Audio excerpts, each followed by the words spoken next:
Hello, and welcome to another episode of Earth911's Sustainability in Your Ear. This is the podcast conversation about accelerating the transition to a sustainable carbon neutral society, and I'm your host, Mitch Ratcliffe. Thanks for joining the conversation today. Trek Bicycle has introduced a certified pre-owned bike program, Red Barn Refresh, and recently published its 2023 sustainability report. After reading about Red Barn Refresh and the company's continuing progress on its environmental impact, I wanted to ask Eric Bjorling, he is Trek's Director of Brand Marketing and Public Relations, back to the show. A couple of years ago, when he was last on, Eric told us that Trek was just starting to move fast and take real action to reduce its environmental impact. And since then, the company has made a commitment to reduce its Scope 1 and 2 emissions by 68% before 2032. That's compared to 2021. And its Scope 3 emissions by 30%. Like many companies, Trek's Scope 3 emissions, which are related to its supply chain and distribution system, account for more than 95% of its cumulative emissions each year. Consequently, Trek has declared frankly in its latest sustainability report that it continues to explore its impact and strategies for achieving net zero emissions. So far, it has not set a goal for that. Now, there's no doubt that a bike is a much better transportation choice than a car, and Trek is taking steps to reduce the impact of its bikes, setting a goal of reducing the embodied carbon, that's the impact of making its products, by at least 30% before 2030. So with the introduction of Trek refurbished bikes and more progress to report, we wanted to have Eric back for a conversation about what the company is learning and doing in its fight to address climate change. We might all learn something, so let's get on our bikes and ride. You can learn more about Trek bicycles at trekbikes.com. Trek Bikes is all one word, no space, no dash, trekbikes.com. Welcome back to the show, Eric. How you doing? I'm doing great. Thanks again so much for having me. Well, thank you for joining us. And, I know it's fall in Wisconsin. You're getting ready to rake the leaves. How's the riding been in Wisconsin? It's been lovely. We've had a great fall. The past couple of days I've seen a little bit of rain, but honestly, it's like tamped down the trail dust a little bit. So it's been a beautiful fall. And we're hoping for a couple more weeks here where people are riding comfortably before we maybe descend into our basements. But it's been great. Well, now let's start with the Red Barn Refresh program. That's your new certified used bike program. How does it work? What's involved in refurbishing a bike for resale? Bikes are one of those unique things that with a lot, with very little maintenance, you can actually get a pretty long life out of your bike. Whether it's, chain maintenance or replacing tires, tubes, small things can actually make a big difference. But we also know that there's a lot of bikes that kind of sit unused or unwanted in garages and sheds across the country. And those are the bikes that we would really like to bring back. Because we also know that there's a lot of bikes going into landfills way too early. And they've got usable life left with just some small things. So what we do is we just have a process here in Wisconsin where we inspect the bike front to back, and we're taking a look at, tire treads and tubes and probably switching those out every single time. Then you take a look at like cranks and chains and shifting, and you're a lot of the times bikes need a little bit of a fine tune, but not a massive overhaul. And you're able to sell that bike and get that bike back into the people's hands at a much, much lower price. But it's a bike that, wasn't really doing anything before. Well, the lower price, I want to ask about that. How's the profitability of selling a refurbished bike compared with making and selling a new one? Is this a better business in a sense? I would say it's a different business for sure. Okay. It's a bike because what we're doing is we're still offering, credit for people. We still want people to have the bike still has some sort of tangible value to people. And we do want to incentivize people to bring them back. We're not asking for freebies or donations. In some cases, a bike is so far beyond its usable life. And that's great, because if it's gotten that much use, that's what we like to see, that we will take those back, and we will make sure that those get properly, recycled and those go into the proper waste streams. But for us, as far as from a business model, we're offering people credit, and actually you're going to have an in-store credit towards a new bike. And we're bringing that bike back. We're going through the process. There's still, we're still incurring shipping. We're still incurring labor and labor here at the barn, labor here to get it online, shipping it back to the consumer that actually then buys it. So I would say it's a different business, but it's still there's still a way to make a profit out of it, for sure. Now, you said here at the barn. Tell us about the Red Barn. Why is that significant in Trek's history? Mm-hmm. The Red Barn is actually the birthplace of Trek. The original headquarters of Trek Bicycle in 1976 was just a little red barn. It was actually, I think it was storing carpets before it was actually, before it was Trek's first headquarters. And what we had is we had two gentlemen that founded the company. One lived in Madison and the other lived in Milwaukee. And if you know your Wisconsin geography, Waterloo is sort of equidistant to those two locations. And at the time, there was a lot of skilled labor in the area. It was on a rail line, which is actually why the town of Waterloo even existed to begin with. And what you had is you had this kind of perfect storm of skilled labor and available space, high demand for American-made bicycles, and you had two visionaries who just got together and said, "We're going to do this, and we're going to make frames, steel touring frames, in this red barn." And so, actually, this barn, the actual place that you're sending your bike back to, is the place that we were born in almost 50 years ago. Now, having one service center for this program implies a lot of shipping, from all over the country to get stuff back and forth. Mm-hmm. Do you need to put these service centers in more places to reduce the shipping-related carbon emissions, or does bringing it all to one place create efficiencies and reduce waste so much that offsets the shipping impacts? That's a great question. And honestly, that's probably the number one thing that we're looking at as far as from a place of improvement off of even day one, is we understand that like decentralizing the sort of like the closed loop solution is probably the future, is really where we probably want to make sure that we're getting to. We know that off the jump, though, we feel that we can actually do this better, and we need to do a lot of learning first. And we feel that we can actually do all of that if it's kind of closer to home. If we're able to control the system a little bit, if we're able to learn, see it, touch it firsthand, and really control it sort of close to home, because what we're doing is we're also putting these bikes back into new boxes and shipping them directly to consumers, which we've never done before.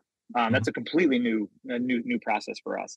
And so we do want to make sure that we're really close to that, at least at the jump. But you're absolutely right that there is a little bit of opportunity, even with day one, for us to do better into the future. So essentially, you start your circular economy at the national level, and then you'll refine it towards regional efficiency, is what it sounds like. I think that's the hope. It's hard to predict exactly what's going to happen, but I think that's one of the identifying or the pieces that we've identified really early is that while this is great to have here, wouldn't this be great if we could actually do this in 4 places around the country, like you said, where you're reducing transportation emissions? I think the first thing we need to do is really understand the business model. We need to understand the process. We need to understand, the entire supply chain for actually accumulating new parts, new pieces, where those waste streams are. We're blessed in Wisconsin with having a really pretty nicely defined waste stream for a lot of different parts and pieces. We're a Wisconsin company, so we have a lot of connections here that we can actually lean on. We don't necessarily have as deep roots spread throughout the country, and so when you're taking a look at like, okay, where is the rubber recycling in the Southeast? Where would we actually send an exhausted chain in the Northwest? We don't really know that quite yet, and I think that's where a lot of the research is going to have to come to make it viable for us to decentralize. Well, you grow where you know. Right, exactly. Now, I went and took a look at the Trek site, and you've got pre-owned bikes in its own separate section. I'm just wondering, do people arrive looking for pre-owned bikes, or have you tested showing them side by side and seen what people's preferences turn out to be? What's the best way to sell a used bike?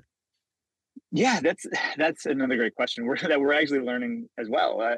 We've got a pre-owned section of our website, and this is all very new for us. It's about, I would say, almost like a week or 2 weeks old for us to really at the consumer level. We've been working on this in the background for more than a year, but now actually having interactions with customers and watching their behavior. That's something I think we're going to have to figure out as well, because we've never had to sell a used bike. We've left that to the secondary markets. We do work with some retailers that do have a secondary sales channel as well.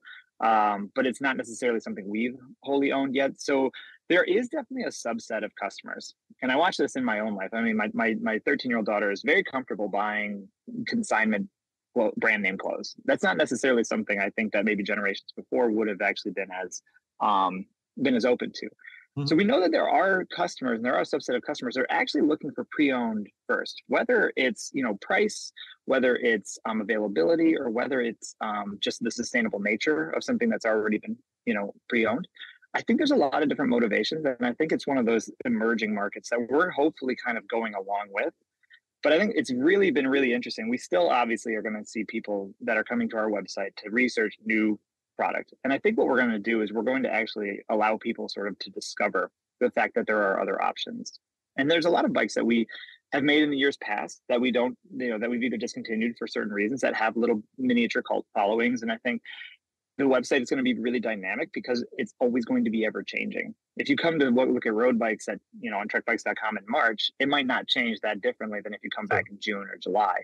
If you look at Red Barn Refresh's website, you're going to see something new almost every single day. And so for collectors or for people that are looking for something specific, I think it's going to be a really dynamic customer experience for them. Be interesting to see you do a promotion where you could get a bike that'd been ridden in the Tour, for instance.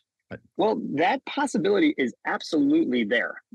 We have actually those bikes. Those bikes come back to us, and we have not always had a great distribution network or channel for that.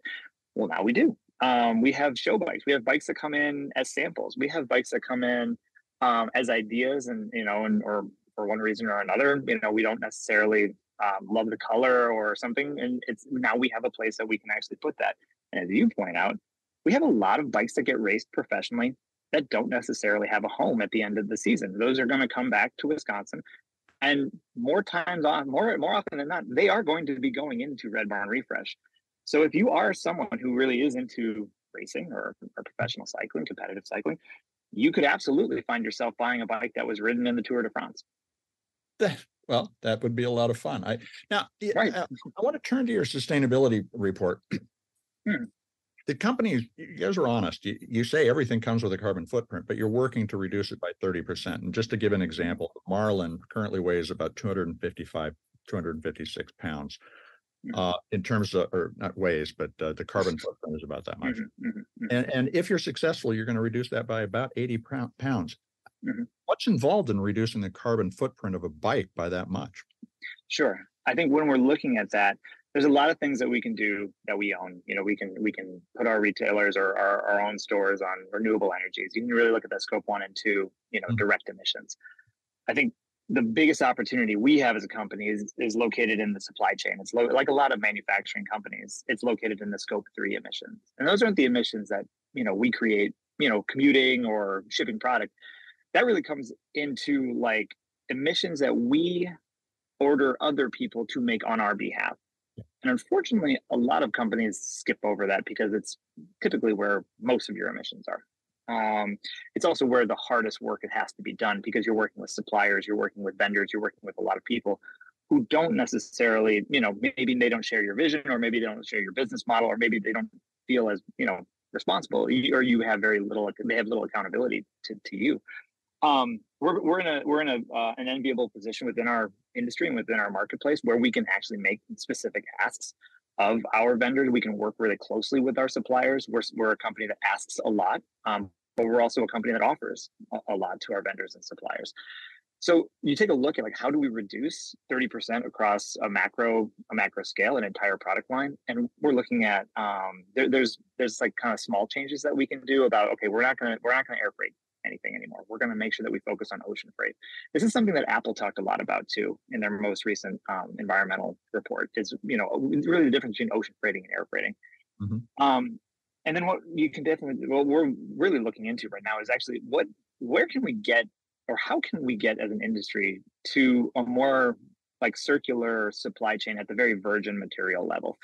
Recycled aluminum has been one of those buzzwords in our industry for a long time. And it feels like we're on the cusp of something.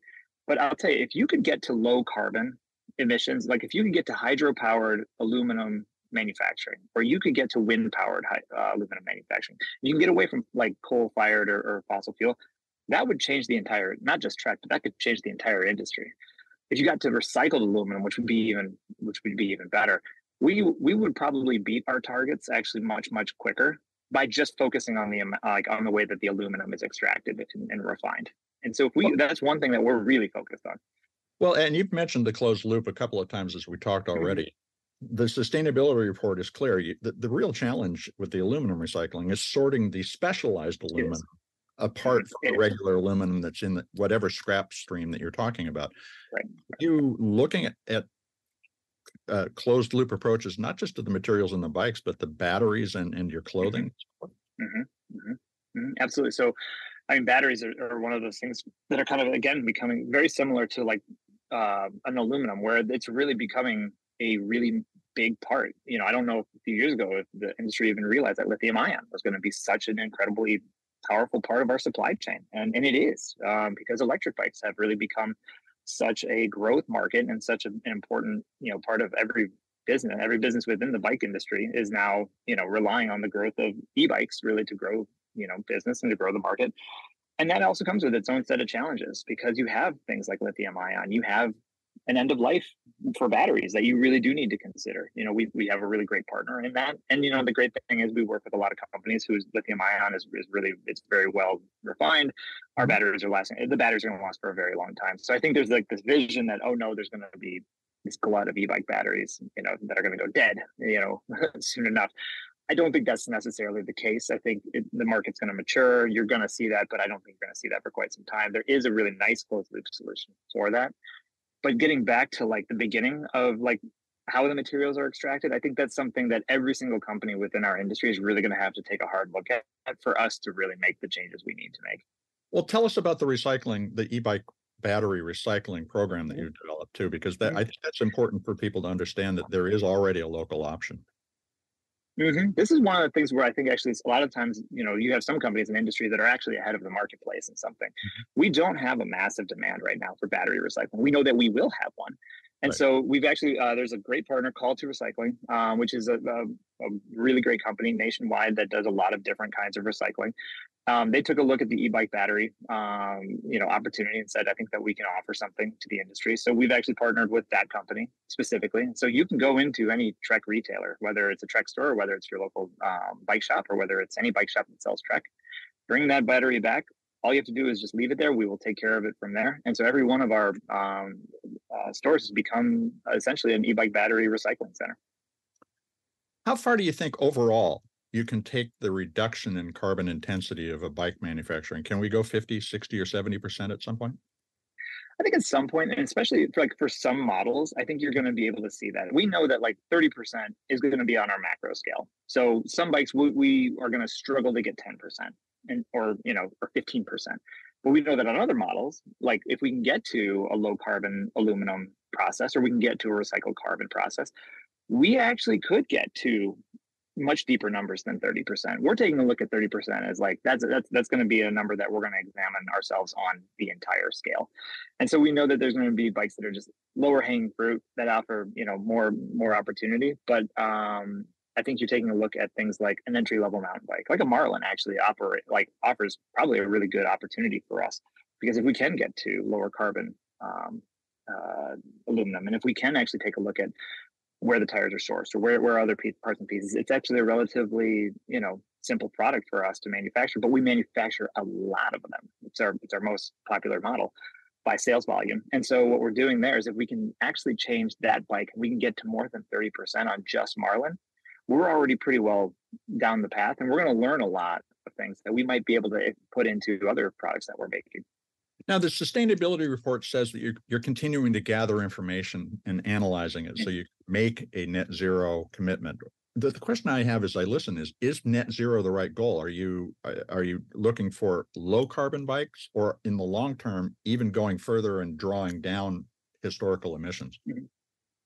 I think we wanted to pick a number. We wanted to pick a goal that we felt was actionable. I think we see a lot of talk in the marketplace. We see a lot of net zero promises, but without a lot of roadmap, or without a kind of a reliable roadmap on how someone's actually going to achieve that. I don't know actually if Trek is ever going to be net zero carbon. I think it's going to be almost nearly impossible for any company that makes something that has to be moved from one location to another. Despite all of the other great things that you might be doing, I think we've kind of dealt with the fact and had a hard conversation with ourselves and just said, I don't know if we're ever going to be carbon neutral, but what we can do is we can help our customers. We are in an enviable position in that we make a bike, and we actually can help if we can do our part and draw down the emissions as much as possible on the products that we're making, have as gentle a footprint as we can, that's going to make a massive difference. But also, what we can do is we can actually help our customers Mhm. live a much more sustainable life and draw down their carbon footprints as well. So even within your scope 3 emissions, including your customer impacts, there is a possibility of reaching a net zero, so to speak, outcome. It's just not directly related, scope 1 and 2, related to your company. Right. And I think that, we're never going to actually claim that somebody's use of our products is actually a benefit to Trek specifically, because I think Understood. one, it's really hard. Yeah, one, it's really hard to quantify. And I know that there's probably I will say it is attractive when you're taking a look at these things, because everybody wants to have the headline. You do want to be able to say, oh, our customers replace this many car trips and this many things with their Trek bikes, therefore we are now carbon neutral. I think we're not going to do that necessarily. What we're going to do is say, that those emission savings are really the benefit to the customer. And if Trek's making a light product, and we're never carbon neutral, but we're as light and gentle and as educated and as aware as possible, I think that's where we really do want to be. But what we can do is we can help other people live a much more sustainable life as well. This is a great place to take a quick commercial break. We're going to be right back to continue the conversation.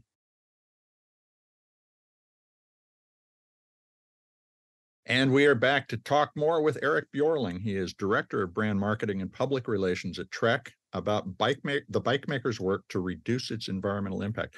So, Eric, the sustainability report says that in order to create long-lasting products, you'll do it even if it means making and selling less. How does that change the company's business? Are you going to introduce more services to augment revenue on top of the physical items you sell? Sure. I think, the nice thing about being a privately held family-owned company, and I should say that the employees really are the largest shareholder, single shareholder of Trek. I think one of the great benefits is that we can actually make long-term investments. We can make decisions we don't have to worry about what the next quarter looks like. We're not beholden to external shareholders. We don't feel that kind of pressure. So what we can do is actually we can make investments in the long term, in the long future, the health of the customers, the retailers, and Trek. I think what we're going to see in the future is you are going to see people using bikes a little bit differently. There will be more services probably offered, as people become more connected and people want a more connected experience, or people want a more frictionless cycling experience. We're going to be able to do things like that, or whether it's people might rent bikes more often than they own them, because maybe people want to travel a little bit more, and that's something that we can offer because we have a really nice retail network spread between independents. I think you're going to see a lot of different things, but I don't necessarily know if making more products and and selling more things is really going to be necessarily the thing that's going to propel Trek to sort of its next step. Well, the circular economy implies a very tight relationship between the customer and the company that they're buying from. And you just described, for instance, an environment where we might rent more, but imagine renting at different locations when you're traveling. Trek could aggregate your riding information, for instance, or other ways of creating a coherent Trek experience in different contexts. How do you think about what Trek's means to the person riding the bike, and how you can change what you provide them in terms of value-added experience to make it really uniquely Trek? Absolutely. I think cycling is such an experiential thing. It's you kind of develop this relationship with the experience as much as the product you're doing it with, and oftentimes because you're doing it with people that you really enjoy. Your friends, your family, sometimes just yourself, which is actually a great thing. I think, and when you're riding a Trek, or whether you're sort of shopping at a Trek store, I think if we're making it, if we're offering sort of the knowledge, the education, the environment in which to ride your bike, or just actually, so if we're actually investing in your local infrastructure, your local bike path, if you knew that the amount of money that Trek invests in actually lobbying for more cycling infrastructure in the national transportation bills, because we care about that bike bridge, or we care about the trail that connects your neighborhood to the next neighborhood or to the next trail system. Those are all projects that Trek deeply, deeply cares about. we're in a position now where, yeah, we could sell more, we can make more, but really what we want to see is we really want to see people use their bikes more. I think, if you look at the first, there's no sell more bikes in the mission statement. It's change the world by getting more people on bikes, and whether that's the bike that you own, or whether it's a used bike, or whether it's a new bike, we just want to make sure that we're providing an environment where people feel safe, comfortable, and riding is a fun, fulfilling experience. And I think if we're doing that, the rest will take care of itself. There's a lot of information that you just described that a consumer might engage with in order to understand what Trek does for their entire riding experience. Mm-hmm. We've also talked about all the sustainability data, which can be really complicated. What's your advice to other companies about how to communicate the sustainability efforts that you're making to consumers? Does it help, and how best to do it? Well, one, I think it's a massive help. It's a massive help internally and externally. We take a look at Trek's a company. We're very introspective. We believe that a lot of the opportunities that we have to be a better company for other people lie within. So first things first, for any company or anybody that's even interested, is just make sure that you're going to be comfortable no matter what the data says. And it might take a minute, because the data's you're not going to love it. Like it's a hard truth. Transparency. And there are a lot of things. Yeah. Yes, you have to. Transparency is so important, because I feel like this issue of corporate sustainability has been so confused and so murky for so many people, because people aren't comfortable with it, and they're trying to hide things, or they're trying to, make themselves feel better. I think one thing that's great about, again, privately held, family-owned company, we're okay calling a spade a spade. We're okay saying we're not perfect. We're far from perfect, but at least we know where the opportunities lie. And that's the thing for companies, is if you're sweeping away things, or you're ignoring scope 3 because you didn't make it, you are missing everything. You're missing all of your opportunities. And I would say that you don't really know what to do unless you know what the problem actually is. And so we spend a lot of time on the problem. We spend a lot of time, we work with a lot of third parties that do the research for us, because I want to make sure that we're getting unbiased data. We're getting data from somebody who's going to tell us what it actually is. And once you know that, what, for better or for worse, then you can actually sit down and say, all right, where is our emissions coming from? We know supply chain, manufacturing, shipping. We know that that's the massive things. Yeah, we could go. In the building I'm sitting in right now is all renewable energy. Mm-hmm. But the thing is, we don't own a lot of buildings. Trek doesn't wholly own a lot of buildings. So, we're working with landlords and other things. So we could go renewable, and that would really help scope 1 and scope 2. But scope 1 is only 1 or 2% of the entire emissions equation for Trek. But if we attacked the 96%, if we attack scope 3 and we go really hard into what our actual opportunities are, that's where the difference is going to be made. But I don't think we would have known that if we hadn't just been comfortable being uncomfortable. Well, your renewable energy efforts are interesting. Have you thought about pushing them into your supply chain, requiring the use of renewable energy throughout the supply chain? Absolutely. There are a lot of vendor agreements, code of conducts. There are a lot of audits that are actually being sort of re-examined now that we know.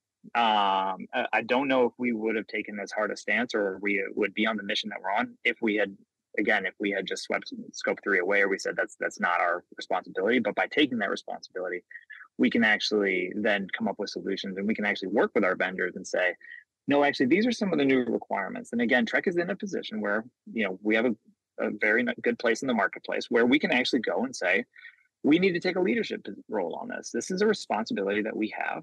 And we can take a look at the agreements. We can take a look at what we require, and we can start working with people. Now, it's not going to be an overnight thing.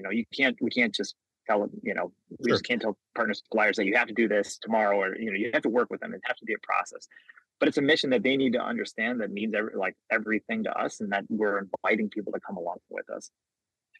Now, your progress on renewable energy includes the use of renewable energy credits, which means, of course, you don't have locally generated, but you are offsetting by buying remotely generated renewable energy. Mm-hmm. Will the program continue to rely on RECs, or do you see your local infrastructure or your own corporate infrastructure being built out to provide renewable energy? I think we would, we've built the latest building that we have on campus now is actually is sort of is off grid. It's on its own solar array. We're learning a lot from what it would take there. We've looked into again, these are massive infrastructure projects with massive bills. We're looking into that right now, whether it's land across it. Again, we're a rural based, so Waterloo, Wisconsin is got, we have plenty of room for these things. So it's really finding out, is it going to be solar? Is it going to be wind? Is it going to be, bio? And what are we going to do there? I think for the time being, you're going to see us rely still on RECs. It's really going to be partnering tightly with our local energy companies, but with a plan, and I think with a vision for the future to really wean off of that a little bit. I think we would love to be generating our own power at some point, and it's something that I think needs to be on the roadmap, and it's something we're taking a hard look at. It's just, again, it's one of those things. It's usually not this is going to happen overnight. This is going to just be part of the process. One of the other areas where you've made a really big change is in terms of your packaging. You've reduced the use of plastic by 100,000 pounds a year. What did you replace plastic with in your packaging?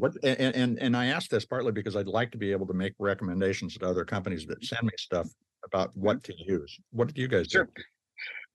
We did a couple of things. It was either like a paper-based product, and we really do try to make sure that paper-based product is FSC certified. So we want to make sure we're drawing cardboard and paper from, forest stewardship certified paper, so that we can actually track the supply chain and make sure that that paper is coming from sustainably harvested, forest. Or we replaced it with nothing. And one thing I think we found is that we took a look when we were putting things in plastic without actually even thinking of whether it needed to be individually wrapped or individual plastic at all. You take a look at like, oh my gosh, cycling gloves. We would put the cycling gloves in like a cardboard holder, and then you'd have like these two tiny little plastic, zip tie things that self hanger. Yeah. Right, self hanger, right, exactly. But then every individual one of those would be put into a plastic to protect the gloves. Well, there's nothing actually going on in the boxing or the shipping that would actually compromise the performance or the look and the feel of the gloves. So can we just remove that and just not deal with it? But I don't think, until we said, let's get rid of all single-use plastics, nobody even thought. We would just have this mountain of individually wrapped glove plastic that nobody questioned. And so until we actually decided, no, let's take a hard look and let's actually interrogate our packaging and our packaging processes. And I think interrogate is kind of an important word here, because it's not just about taking a look at it. It's actually literally taking a look at every single process and asking and trying to find the validity of where that decision came from, why that decision was made, and can it be made in a different way. So a lot of times paper, cardboard can replace plastic, whether it's partitions or whether it's protectors. And in a lot of cases, nothing. It's going to be just as effective and just as fine. So you could get rid of the expanded polystyrene, the styrofoam packing box material. Absolutely. I mean, you can jostle a whole box of cycling gloves. Well, they're all made of cloth and padding and everything else. You don't need packing peanuts because there's nothing it's nothing there to break.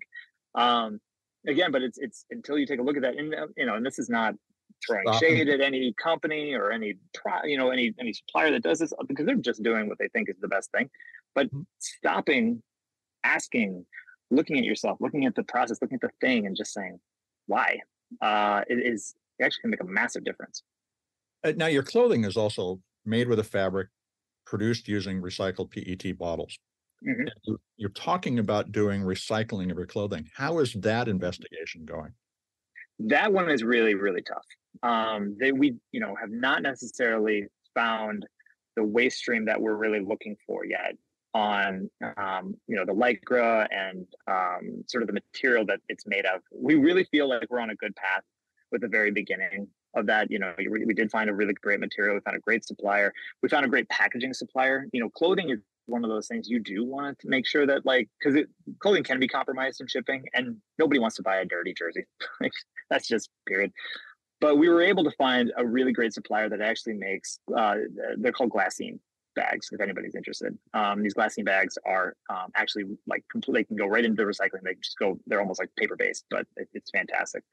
And it holds up and it does a great job. But we don't have the closed loop solution yet on recycled clothing, and we're taking a look at that. That is one thing too that I think there's other suppliers there's other clothing brands in cycling that I think might be a further along on something like that. And I think one thing that we're going to be looking for there is a little bit of shared knowledge. I would say Trek is a very open company when it comes to our sustainability practices. We will talk to anybody who wants to know what our processes are, who our vendors are, who our partners are on this, and also like our packaging. So if you're out there and you work in packaging or you work in consumer goods, you can call up Trek, and we most of our packaging is open sourced because we don't feel that it's any benefit to anybody else to hide that information or not share it, especially when you come to the rest of the industry that ships things in a lot of ways that we ship them. Well, and you're hitting on the other benefit of transparency is that if you are open about this, you can also get solutions from not just your suppliers, but even your customers. Yes, absolutely. I mean, there are so many people who are so passionate about this that are doing incredible work. We love to learn. We say it all the time. We are learn-it-alls. We are not know-it-alls. We're learning something new every single day. Again, I think this is our second sustainability report, but we still feel like we're very early in this journey. We're learning more and more every single day. But we love when people come to us and say, "Hey, have you thought about, or have you taken a look at, or have you researched?" Those are really important things for us because oftentimes it's very illuminating and it sets us on some pretty good paths. I wanted to ask you about something you already mentioned, which is your programs to encourage bike paths, bike lanes, and so forth. Mm-hmm. A lot of our listeners might be interested in getting something to happen in their community. How can they contact you and potentially get support for a trail by Trek? Sure. So we have a couple of things. There is a Trek Foundation that actually is a charitable foundation that actually works to, what we do is we fund larger trail projects. And what we want to do is we want to make sure that the trails are open for the public, that they protect the land in perpetuity. Essentially, like we're trying to save land from development, and we want to make sure that trails, whether they're bike trails, hiking trails, obviously we're a bike company, so the fact that multi-use trails is kind of our thing. So there's that. You can apply for a grant through the Trek Foundation. There's a website on trekbikes.com for that. The next thing you can do is you can reach out to just any customer service rep and get over to us with any kind of ideas or projects that you're interested in. One thing I would say is take a look at People for Bikes. People for Bikes has a massive investment project going on right now. And I think they're looking at almost like 1,000 projects across the country. And People for Bikes does an incredible amount of work in local infrastructure projects. And they are sort of the national lobbying arm for the bike industry as well. And they can really be a great resource for things like that. And the second place I would go, stop into your local bike shop. Talk to your local bike store, talk to the management, talk to the ownership. These are places that have a business interest and are invested in your local cycling community. Oftentimes have very close relationships with suppliers like Trek or another bike brand. And most bike brands do care a lot about having places set aside for people to ride. I would really encourage you, if you are interested in that, to get into your shop and meet your local shop owners and see what you can do. Eric, it's been fascinating. How can folks follow what Trek's doing? Sure. Take a look at trekbikes.com/sustainability. Come to our website. It's really fun. It's very easy to find our sustainability information. It's linked right off of the homepage. If you are interested in learning more, please do reach out to us. Again, we make our contact information really easy to find. If you want more information or you want to if you reach out with an idea or anything, we would love to hear it. Absolutely. Thanks very much for spending time with us today, Eric. It's been a pleasure. Thank you. That was my conversation with Eric Bjorling. He's Director of Brand Marketing and Public Relations at Trek, the bicycle maker. And you can learn more about Trek bicycles and the Red Barn Refresh program at trekbikes.com. Trek Bikes, all one word, no space, no dash, trekbikes.com. Look, transparency is hard for a lot of companies. Trek's practice of open sourcing its packaging designs, sharing information about the environmental impacts at the product level of its what it does, and working openly with customers and partners is a model for success. If you think about the circular economy as a partnership between company and customer, that implies a longer, deeper connection that makes selling less stuff that lasts longer the basis for a sustainable business. A company then needs to identify its mission in the community and play its part diligently. That allows customers to build trust in and come to rely on the company for repairs, for enhancements to products, and complementary services. And all of that can offset the loss of revenue that might result from selling fewer material products. In Trek's case, the open discussion of its quest for environmental impact improvements is complemented by its community actions to get more people on bikes. The Red Barn Refresh Program helps lower the cost of a bike. Trek's work with People for Bikes creates more bike paths and bike lanes. And in the long run, a Trek customer can be comfortable knowing the money they spend with Trek contributes to a cleaner, greener world. Transparency and holding oneself accountable to the environmental impacts that you create is an effective strategy for any company. So check out Trek Bikes and see what they're doing, learn from it, use it in your company. And if you're shopping for a bike or shopping for anything, look for the kind of information that Eric described sharing when you're doing your comparative research before you buy the product. Hey, I hope you'll take a few minutes to share this podcast or any of the many hundreds of interviews that we've done on sustainability in your ear with your friends, your family, the people you work with. Writing a review on your favorite podcast platform will help your neighbors find us. Folks, you are the amplifiers that can help spread more ideas to create less waste. So please take a moment to do that. Tell your friends, family, and coworkers they can find us on Apple Podcasts, Spotify, iHeartRadio, Audible, or any of the other fine purveyors of podcast goodness they prefer. Thanks for your support. I'm Mitch Ratcliffe. This is Earth 911, and we will be back with another innovator interview soon. In the meantime, folks, take care of yourself, take care of one another, and let's all take care of this beautiful planet of ours. Have a green day.